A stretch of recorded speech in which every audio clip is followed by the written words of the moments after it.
Speed news के पेश करदा है Prince majestic wedding mall, SYJ complex, चार मीनार।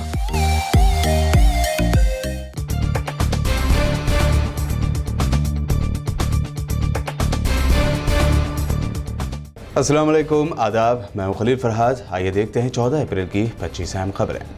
सऊदी अरब में मस्जिद में इशा और तरावी की नमाजों के लिए दिए गए सिर्फ 30 minute. Saudi crown prince Salman bin Abdul Aziz का इस हुक्म पर सख्ती से अमल करने की हिदायत। UAE, बहरीन और मराकश के बाद अब सूडान की इसराइल के साथ डील जल्द। मुस्लिम अक्सरियती अफ्रीकी कंट्री सूडान अगले हफ्ते इसराइल भेजेगा अपना वफद, जिसमें सिक्योरिटी और इंटेलिजेंस हुक्काम होंगे शामिल। अमेरिका ने जारी कर दी अफगानिस्तान से अपनी फौज निकालने की डेट। अब 11 सितंबर 2021 तक अमेरिकी फौजियों से खाली हो जाएगा अफगानिस्तान। तालिबान का था शदीद दबाव। ईस्ट अफ्रीकी कंट्री जिबूती के साहिली इलाके में डूबी कश्ती। जंगजदा मुल्क यमन के शहरी थे सवार। कम से कम 40 माइग्रेंट्स की हुई मौत। 2 दिन पहले ही राहुल गांधी ने की थी फॉरेन की कोरोना वैक्सीन को मुल्क में लाने की मांग। तब बीजेपी लीडरों ने राहुल गांधी का उड़ाया था मजाक। अब खुद मोदी सरकार मंगवा रही है फॉरेन वैक्सीन।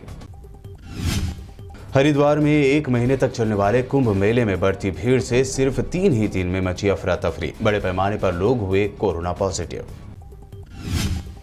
शिवसेना लीडर और MP संजय राउत ने कुंभ को लेकर जाहिर की तशवीश। कहा, कुंभ मेले से वापस लौटने वाले लोग बनेंगे कोरोना फैलाने वाले कैरियर, जिनसे बढ़ेगा खतरा।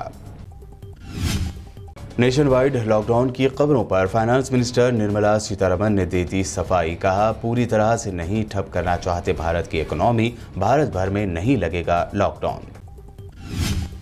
मुल्क में कोरोना की खराब सूरत हाल पर कांग्रेस ने मोदी सरकार को घेरा। कहा, GST, नोटबंदी और लॉकडाउन के बाद अब वोटर माफ करने के मूड में नहीं है।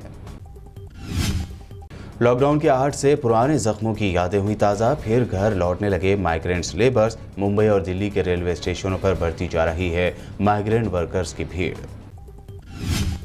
योगी आदित्यनाथ ने कोरोना पॉजिटिव आने के बाद खुद को किया आइसोलेट। योगी के कई मिनिस्टर्स भी पाए गए corona positive. Farmer CM Akhilesh Yadav की कोरोना रिपोर्ट भी आई पॉजिटिव।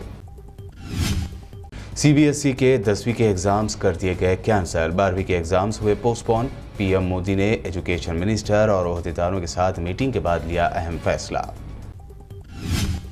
CISF की फायरिंग से मारे गए 5 नौजवानों के परिवार वालों से ममता ने की मुलाकात। एक इंतखाबी जलसे में मोदी से कहा, अगर आप कुछ भी किए बिना झूठ फैला रहे हैं तो आप कान पकड़कर उठक बैठक लगवाएं। बंगाल के चुनावी मैदान में उतरे असदुद्दीन ओवैसी ने किया दावा, मोदी और ममता दोनों है मेरे निशाने पर। सेकुलर पार्टियां मुझे समझती है अछूत। खुद को मोदी से बड़ा हिंदू बताने में लगी है ममता। रमजान मुबारक की आमद के साथ ही शहर हैदराबाद की मसाजिद में रौनकें हुई बहाल। नमाज तरावी के लिए मसाजिद में मुसलमानों का उमदा सैलाब। कोरोना गाइडलाइंस पर अमल करने की उलमा व मसाजिद के जिम्मेदारान ने की सख्त तलकीन। रमजान मुबारक की पहली सहर के साथ ही हैदराबाद समेत तेलंगाना के कई मकामात पर बारिश ने मौसम बनाया खुशगवार। शदीद गर्मी में आने वाले माह रमजान में रोजादारों को भी मिली राहत। मजीद 3 दिनों में बारिश का है इम्कान। कल हुई बारिश से जिला वरंगल में मकई और चावल की फसल, खुश्क मिर्च और हल्दी को पहुंचा नुकसान। जिला करीमनगर में धान की खड़ी फसल हुई तबाह। किसानों ने की हुकूमत से इमदाद की अपील।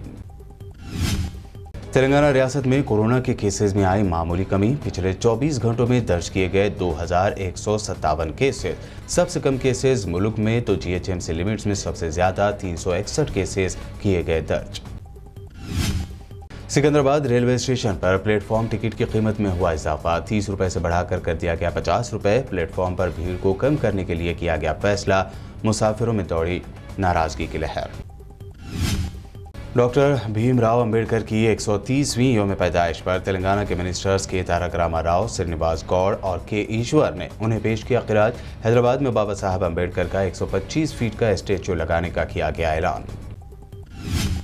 तेलंगाना में अपनी पार्टी का ऐलान कर चुकी YSR की बेटी शर्मिला को भूख हड़ताल की पुलिस ने दी इजाजत। हैदराबाद के इंदिरा पार्क के करीब करेंगी 1 रोजा भूख हड़ताल।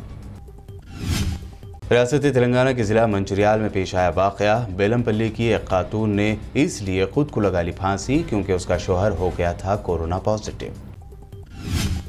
शहर हैदराबाद के शमशाबाद एयरपोर्ट पर लगेज के खुसूसी तौर पर तैयार करदा फ्रेम में छुपा कर लाया गया 381 ग्राम सोना कस्टम के ओहदेदारों ने किया जब्त।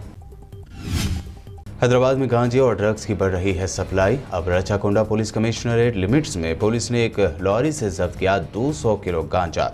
2 इंटर स्टेट टोली के अरकान को किया गिरफ्तार। और आईसीसी वनडे रैंकिंग में इंडियन कैप्टन विराट कोहली की बादशाहत हुई खत्म। पाकिस्तान के क्रिकेटर बाबर आजम बने नंबर 1 वनडे बैट्समैन। ये थी आज दिन भर की अहम 25 खबरें। नए यूजर्स हमारे चैनल को सब्सक्राइब और फेसबुक पर लाइक जरूर करें और देखते रहिए BBN चैनल। स्पीड न्यूज के पेश करदा है Prince majestic wedding mall, SYJ complex, चार मीनार।